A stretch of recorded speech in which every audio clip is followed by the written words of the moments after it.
we had promised that we would come back and talk to you about some new things that might be coming down the pike for you guys as employers. And so we're going to do that today. So let me introduce myself first in case some of you don't know me. My name is Cindy Filer, and I own a company called Innovative Outsourcing. I have about a 30-something year background in HR. I started at Delta Airlines, and then I own a staffing and recruiting firm called Innovative Outsourcing, and we exist to kind of place people who want to stay in their careers but maybe work long-term part-time. We also do some full-time placements, but our goal and our mission is to really help those people that want a part-time experience and working for the same customer over a long period of time. So anyway, we're excited to be here today. We think we can maybe shed some light on some of the craziness that's coming out there for some of our clients as it relates to human resources related issues. I'm going to toss it over to Karen, and she's going to introduce herself and tell you why she's here. Good morning, everyone. I'm Karen Moss, and I am a senior human resources consultant working with Innovative Outsourcing. I've been in human resources for my entire career. So between Cindy and I, we have 60 years together. Yep. I have some great experience. I have been on your side of the desk, as the business owner, the practitioner, trying to figure out how to do all of the things within the human resources realm, as well as consulting with small to mid-sized businesses. And so we're really here to help you with all of the changes that are going on. The biggest one being this bill that just came out, which is the Families First Coronavirus Response Act. And there are a lot of details to that, and so we're going to cover that this morning and hopefully clarify some of these issues that are questions for you. And of course, we want you to be able to come back to us with any questions you have, because everyone has questions about this. It's all new for everyone. Yeah, I feel like Karen and I have spent the better part of our the last 3 or 4 days being on legal webinars and stuff, trying to figure this out. And if it's really tough for us to figure out, with all of our HR experience, we know that it's probably really challenging. So we're only going to do this for a few minutes because we know we want to stay on the high level. So there's some information out there that could last a long time, but we're going to give you the high level just so that you kind of know what it is.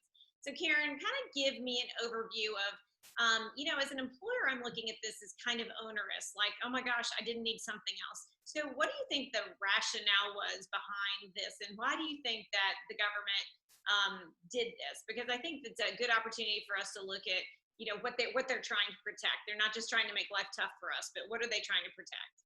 Well, no, I think that the primary reason for this was to protect employees, right? Because there are many states that have specific paid sick leave. Georgia's not one of them. And so it's really with everything that's going on with the coronavirus, how do we make sure that employees are protected? But at the same time, the bill also has tax credit for the employers. So in actuality, we're taking care of our employees, but we're also going to be able to take care of the employer. Yeah, and I think that's a really important distinction, because when you hear you have to pay sick pay to your employees or this family medical leave expanded, you're going to automatically think, oh my gosh, the money's going out the door. The good news is that this will allow some money that is coming back in. So it allows you to pay it to your employees real time so that they get paid while they're sick or while they're out. And we're going to talk about the qualifications of that in a minute, but also for you to get paid back for it. Correct. And so that it's a win-win, we hope. So anyway, Karen, let's talk about that. So there's two pieces of it. One is the sick piece, and one is the expanded FMLA piece. And the FMLA is the Family and Medical Leave Act. And if those of you are under 50 employees, you never really thought you're involved in that, you are now, because everybody is involved in that now. So so let's talk about the sick pay thing first, Karen, because I think that regulation is, let's do that standalone. So Sure. So I know this is for all companies under 500 employees. So that's correct. That could be you as the person that's listening. If you're over 500 employees, the things that we're talking about today probably aren't applicable. But these are under 500 employee companies. And what I read this morning was that 500 people include even contractors that you have working for you that may be through another organization. So if you do have workers other than W-2 employees, they may count that as part of the 500. It may not count for your sick pay, but it may count to get to the under 500 number, right? Right. Okay, so let's talk about the sick pay requirement. And what is the requirement? Give us a little bit of information on it, Karen. Sure. So again, this is I'm kind of breaking it down into pieces, manageable pieces for you. So essentially, that's up to 2 weeks or 80 hours of pay. That's the paid sick leave. That's what someone would be getting, and it's based upon someone's regular rate of pay or a minimum wage, whichever's higher. So for someone who works full time, even someone who works part time, whatever their regular normal schedule is for the 80 hours, that's what you would pay them. For somebody, let's say, that works, their schedule varies and you don't really know how many numbers of hours a week that they work, that you can go back and kind of average for the past 6 months to get an idea of what that would be. Or if someone new has just started and you don't have that information, then, what did you discuss when you first hired the person in terms of approximate hours they would be working each week? So here's the tricky part. And this is something you have to really pay attention to. So you're paying 100% for those 80 hours, but it's based really on several criteria that you have to meet. So the first one is that you're subject to federal, state, or local quarantine isolation that's related to COVID-19. The second is you've been advised by a healthcare provider to self-quarantine because of COVID-19. Or the third is that you're actually experiencing symptoms and seeking a medical diagnosis for COVID-19. So for those three situations, you're paying 100%. And there's a cap. There's a cap for that, and it's $511 daily and $5,110 total for that 2-week period. And just as a caveat on that, it's if they are unable to work, including unable to telework, right? Yes, that includes telework, absolutely. So if you have a person who's been advised to stay home because of isolation, especially in the state of Georgia right now, there are several counties that are requiring that, as well as if they are, they've been advised by a healthcare department to stay home because maybe they knew somebody who got it. If you have the ability for them to telework, you do not have to pay this. That's correct. Not telework, right? So again, these are for people that do not have a teleworking option. Correct. So then we've got two other situations, all right, in terms of criteria, and the pay for this is a little bit different. And so that would be if you were caring for someone who was either subject to an order that with their local area, federal or state quarantined, or self-quarantined. In that scenario, you also can pay out, but the amount is different. It's not 100%. It's 2/3 of their pay. So not 100%. And again, the telework thing is key there as well. So if you have to take care for your child and you can telework, again, you're not qualified for the sick pay. Right. And then the other reason that qualifies for the 2/3 is if you're experiencing any other substantially similar condition specified by the U.S. Department of Health and Human Services. I'm not sure what that would be. That seems more unlikely, but those are the two reasons where you get the 2/3 of your pay.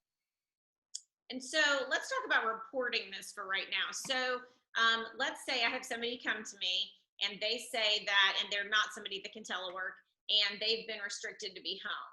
Well, we can go ahead and tell them that they will be eligible. Let's say this person works an average of 20 hours a week. They're a regular 20-hour-a-week employee. We will tell them that they would get 2 weeks of sick pay, or 20 hours for the first week and 20 hours for the second week of sick pay for those 2 weeks, and those will be paid. Now, we have to go ahead and tell our payroll company to go ahead and continue paying them for those weeks and report their hours or whatever it would take to pay them. But then we need to make sure that we're keeping a good accounting of that, because we need to make sure that we remember what we've paid in out of this for this particular new law. And so we can make sure we get paid back correctly. So there needs to be some really good record keeping when this happens so that we know exactly what was paid out for. Correct. That's very, very important. Absolutely. Yeah. Okay, so that's the sick pay component. We're going to move real quickly to the EFMLA component, which Okay. is the expanded Family Medical Leave Act. So Right. So in that scenario, there's one situation where you can get the expanded family leave, and that is if you are caring for your child because their school or wherever they would go to be cared is closed due to COVID-19. So that's a lot of folks, right, who can't go to work, who are at home because their children are at home. So that impacts quite a few people who are eligible for this, and it's up to 10 more weeks of paid leave. And that is 2/3 again of pay. And that's capped at $200 daily or a total of $12,000 for the full 12-week period. but this is not for the quarantine of the employee. This is not for the sickness of the employee. Right. Is that correct? This FMLA rule is just for caring for a child who's out of school. Exactly. And You're that not again, allowed to telework. that $12,000 total is really for that additional 10 weeks. Yeah, and you're not. And that the caveat is, if you're allowed to telework, you need to telework. That's correct. You're not eligible for that. Right. Okay. So a lot of little pieces, right? And that's why one of the things that we talked about doing is, and this is something you have to do if you have less than 500 employees, is that there is a poster now that the Department of Labor has come up with that basically is a notice telling employee of what their rights are under this new law. And so we are going to be sending this out to everyone because you need to make sure that you're posting this where everybody can see it. Very, very important. And Karen, what if we're teleworking? How do we post it?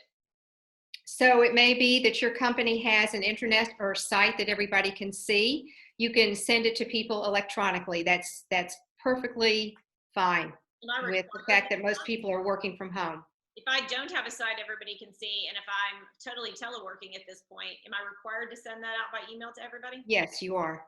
Okay. You need to make sure that there's a way that everybody sees this. Okay, so that's the most important takeaway in this entire conversation. Small businesses that may not know what's going on with this law, we can help you through it. But the most important thing is today, you need to go ahead and figure out how you're going to communicate this to your employees, because it's really important that it's out there and you can say that you've communicated it, because that's your responsibility as an employer. And then let's just, for 2 minutes, because I don't want to make this too long, let's talk a little bit about how you're going to get the money back from this. Karen, do you want to give us a little hint on the tax credits? So it's my understanding that when you typically are paying your taxes for Medicare, Social Security, that's where this ties in, where you're going to get a credit. And so if you're paying money out for employees who are utilizing the paid sick leave or the extended family leave, then you are actually that's going to whatever it is you're paying in. If you're paying a certain amount over what you would normally pay for those taxes, you're going to get a refund from the government on that.